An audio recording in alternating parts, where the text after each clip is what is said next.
ध्रुव हमेशा महसूस करता था कि कुछ गड़बड़ है। शंभू की आंखों में एक गहरी अजीब सी चमक थी जो कभी नहीं जाती थी। वह जब भी माँ या बहन के पास जाता, उसकी निगाहें उनके शरीर पर टिक जाती थी। ध्रुव ने एक दिन उसे देर रात अपनी बहन के कमरे के पास खड़ा देखा। उसकी आंखों में एक भयानक लालसा थी। ध्रुव की हिम्मतें जवाब दे हैं। वह दौड़ते हुए शंभू के पास गया और जोर से पूछा, तुम क्या कर रहे हो? शंभू बिना कुछ कहे मुस्कुराया और कह दिया, मैं बस देख रहा था भैया। ध्रुव का यह मुस्कान भयंकर डर दे गई। ध्रुव अपनी मां सबिता से इस बारे में बात करने आई। सबिता ने उसे ढाढ़स बांधते हुए कहा, शंभू पर शक मत करो, वह हमारा पुराना विश्वास पात्र है। लेकिन ध्रुव के दिल में संदेह था कि शायद उसकी मां शंभू के असली इरादे को नहीं समझ पाई थी। ध्रुव का दिल मानने को तैयार नहीं था कि वह एक सुरक्षित घर में रह रहा है। एक रात ध्रुव को लगा कि कुछ गलत हो रहा है।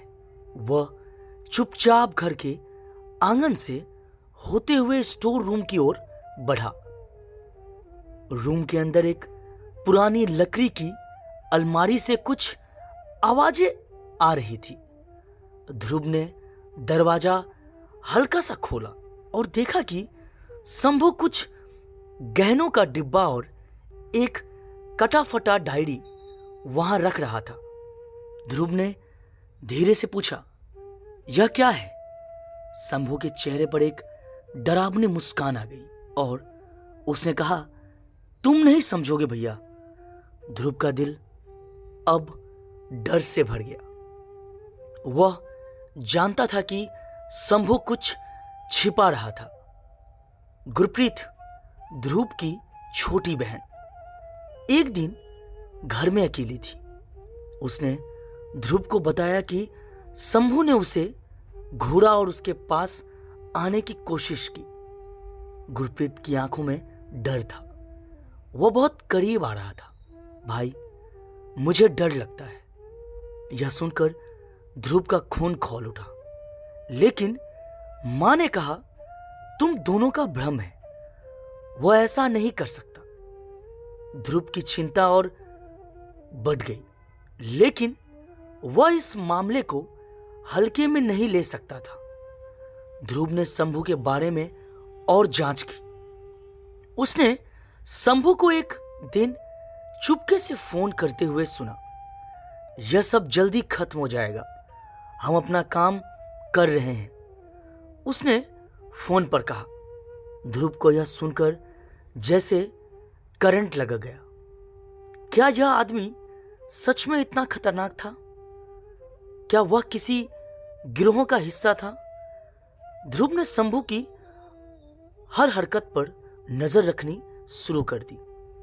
वह धीरे धीरे यह महसूस करने लगा कि शंभू का इरादा बहुत ही गहरा और खतरनाक था।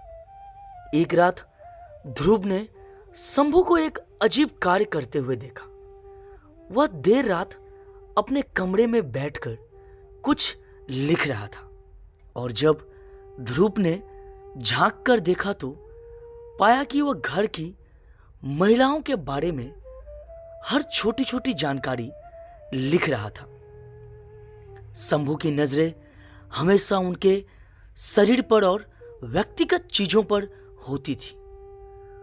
ध्रुव अब पूरी तरह से समझ चुका था कि शंभू केवल एक नौकर नहीं बल्कि एक जासूस था जो उनकी जानकारी बाहर भेज रहा था। ध्रुव को अपने परिवार की सुरक्षा का बहुत डर सता रहा था। एक दिन उसने अपनी मां से कहा, मां, शंभू हमारे परिवार के लिए खतरा बन चुका है। हमें इसे घर से निकालना होगा। लेकिन सबिता को यह सुनकर यकीन नहीं हुआ। तुम्हारी बातें सिर्फ काल्पनिक है ध्रुव।